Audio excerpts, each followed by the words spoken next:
nós vamos começar redefinindo a ciência do eletromagnetismo. A ciência do eletromagnetismo se propõe a entender, a explicar, a prever todos os fenômenos associados a dois atributos dos constituintes da matéria. Esses atributos têm o nome de carga elétrica e spin.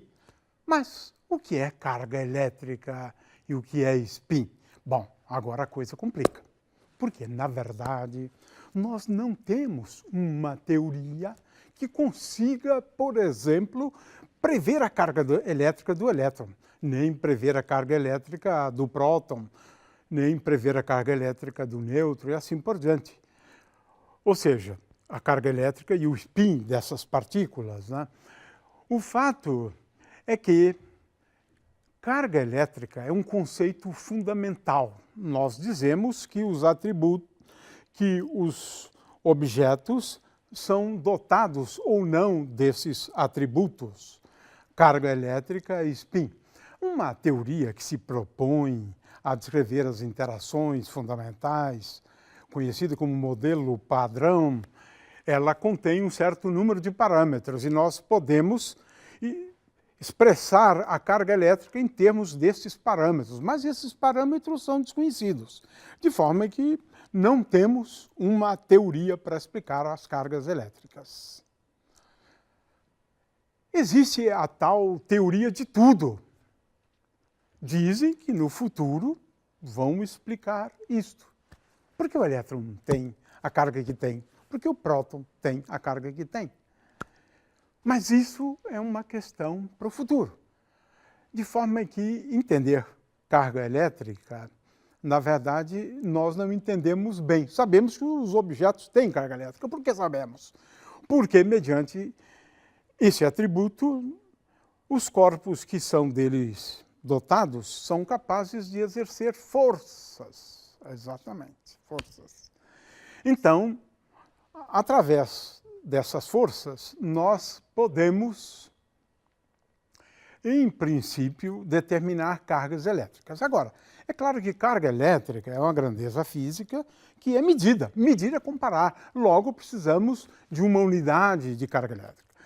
No Sistema Internacional de Medidas que nós fazemos o uso, a carga elétrica tem o nome de Coulomb, a unidade de carga elétrica. E ela é definida a partir do ampere e do segundo, de forma que um Coulomb é igual a 1 ampere vezes 1 segundo. De forma que, quando medimos, nós comparamos, mas comparamos com um padrão de medida de carga elétrica e a unidade de medida do campo da carga elétrica é o Coulomb. Muito bem. Mas esse é o aspecto, então, importante. Não entendemos, sabemos que os objetos têm e podemos medir. Mas a carga elétrica, ela está presente no cotidiano das pessoas. Hoje em dia, por exemplo, nós sabemos que cargas elétricas se movimentam no interior de um condutor, né? Então, é, em princípio, um fenômeno que está associado à carga elétrica. Mas temos muitos fenômenos associados à carga elétrica, muitos mesmo. Vamos hoje falar sobre alguns deles. E sobre o spin? Ora, temos várias evidências para a existência do spin. Esse aqui é o melhor de todos. Ímãs. Nós só podemos explicar os ímãs fazendo uso do conceito de spin. Essa é a melhor evidência, vamos apresentar outras evidências. Mas o fato é o seguinte, os constituintes últimos da matéria têm certos atributos, e não são muitos atributos. A massa, a carga elétrica, né? Ora, por meio, por exemplo, do atributo massa, um objeto dotado dele é capaz de atrair outros, como é o caso do Sol, que atrai os planetas exercendo uma força denominada de força gravitacional. No caso da massa, nós adotamos como unidade de massa o quilograma. E também queremos chamar a atenção que os objetos no universo têm massas as mais distintas. É uma coisa impressionante. Nenhuma grandeza física exibe uma variação de valores tão grande quanto a massa.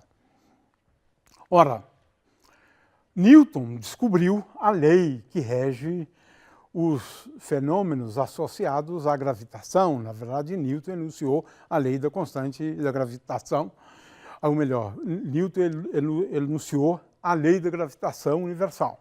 Para isso, ele lançou mão da constante de gravitação universal, que entra na sua lei. A força entre dois objetos dotados de massa m1 e m2 é proporcional, e essa constante de proporcionalidade é a constante da gravitação universal. Então, é proporcional à massa de um, é proporcional à massa de outro, dividido pela distância entre eles ao quadrado.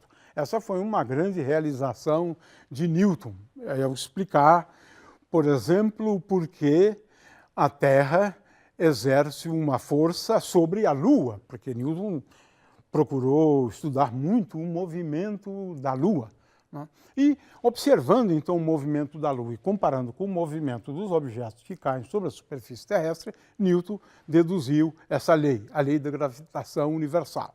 O fato é que a carga elétrica, nós nos demos conta da existência dela cerca de 600 anos antes de Cristo. Tales de Mileto percebeu que o âmbar, que essa resina bonita, amarela e que incorpora insetos no seu interior, esta resina, quando atritada, podia exercer forças sobre pedacinhos de papel. É isto. Ele percebeu que os objetos podem adquirir uma carga elétrica, um excesso de carga elétrica. Então, demos-nos conta da existência da carga elétrica cerca de 600 anos de Cristo. E temos aqui um pequeno vídeo para ilustrar esse fenômeno da eletrização.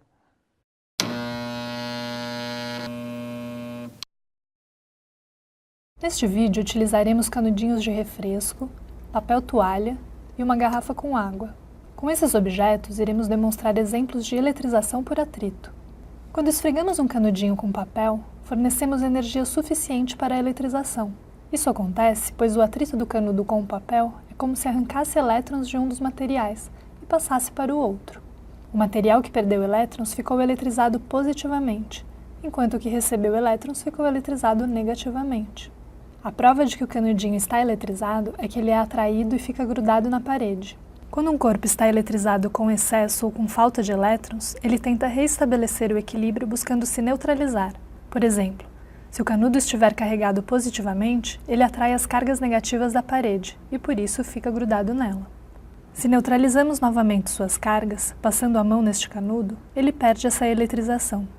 A mesma experiência pode ser feita com outros materiais que sejam leves e isolantes, pois, como a força eletrostática da atração é fraca, a força-peso não pode ser muito grande comparada com esta força. Esse é o caso da bexiga, que ao ser atritada pelo papel também fica eletrizada. Assim, ela buscará seu equilíbrio grudando na parede ou atraindo fios de cabelo. Os constituintes últimos da matéria, em número de 61, que são as partículas elementares, esses constituintes são dotados de certos atributos. A massa deles, estou falando de um atributo. A carga elétrica, o spin. Existem outros, cor, hipercarga, vários atributos. Não muitos, mas de qualquer maneira, veja que as partículas elementares são dotadas, algumas delas não, desse atributo. O neutrino, por exemplo, é uma partícula neutra, não tem carga elétrica.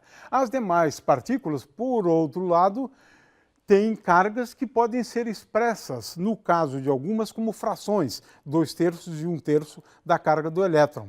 De forma que as partículas elementares têm cargas variando não muito. 0, 1 unidade da carga elétrica, 2/3 e 1/3. Ora, esses atributos, eles são repassados para os objetos que eles acabam constituindo ao formarem aglomerados. De forma que, em última análise, a carga elétrica ela é sempre um número inteiro de unidades com sinal mais ou menos da carga do elétron. Por exemplo, a carga do próton é igual a menos E. E é a carga do elétron. Ora, quem primeiro entendeu as características das forças entre cargas elétricas foi Coulomb. Coulomb fez uso de um aparato relativamente simples, como nós temos aqui nessa figura. Temos aqui 3 esferas. Essas esferas são dotadas de cargas elétricas e, quando aproximadas, elas exercem forças entre si. E, portanto, temos um deslocamento de um ângulo θ desta carga amarela, por exemplo, se forem forças repulsivas. Se não, se forem forças atrativas, temos o mesmo ângulo θ, no entanto, no sentido de aproximação. Medindo esse ângulo θ, nós temos uma ideia da intensidade da força. Esse é o tipo de experiência que foi feita por Coulomb.